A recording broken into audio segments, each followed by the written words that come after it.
আসসালামু আলাইকুম দর্শক প্রিয় বন্ধুরা, যাওয়ার সময় বাবাজি আমাকে ডাইকা নিয়ে আসছে, আমরা চলেই যাইতাম। শুধুমাত্র এই নকলা বাজারে একজন ব্যক্তির কারণে বাজারটা পুরোপুরি 100% করতে পারলাম না। একজন ব্যক্তি দুধ অনেক ভেজাল বেড়েছে, ভেজালের লিমিট ক্লোজ করে গেছে ওইখানে। তা যাই হোক, বাবাজি বলতেছে আমারটাও পরীক্ষা করে দাও। না না, ওইটা ওইটা বলতে হবে না।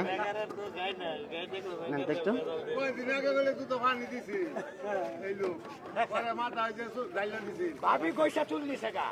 30%, হ্যাঁ 30% ইনশাল্লাহ, আলহামদুলিল্লাহ অনেক ভালো।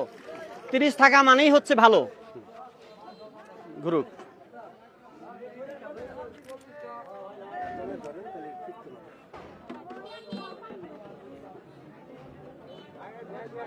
হ্যাঁ ক্লিয়ার 30। এখন আমি দেখি যেহেতু পুরস্কার আছে 30, ওই ছেলেটা একটুর জন্য ওইখানে একটা ছেলে পুরস্কার পাইছে। বালতি দিছে এই বাজারে 3টা, সবারই ভালো, একটা বাদ দিয়ে। পুরস্কারটা সবাই পায় না। বালতি কোথায় আমাদের? ওইখানে চলো। হ্যাঁ করছি, উনি পুরস্কার পাইছে। আসলে ওয়েটিং থাকা অবস্থায় আমার ছোট ভাইয়ের গাভীর দুধটা এ পর্যন্ত সেরা আছে।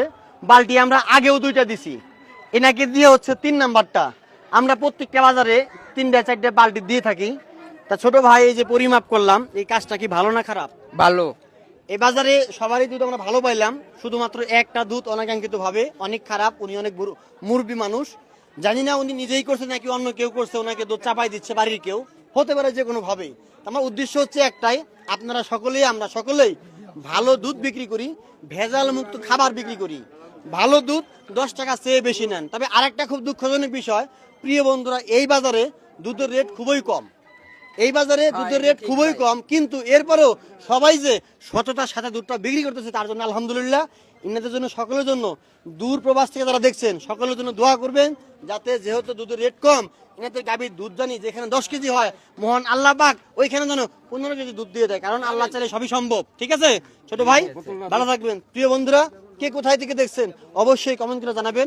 আর যদি ভিডিওটা ভালো লাগে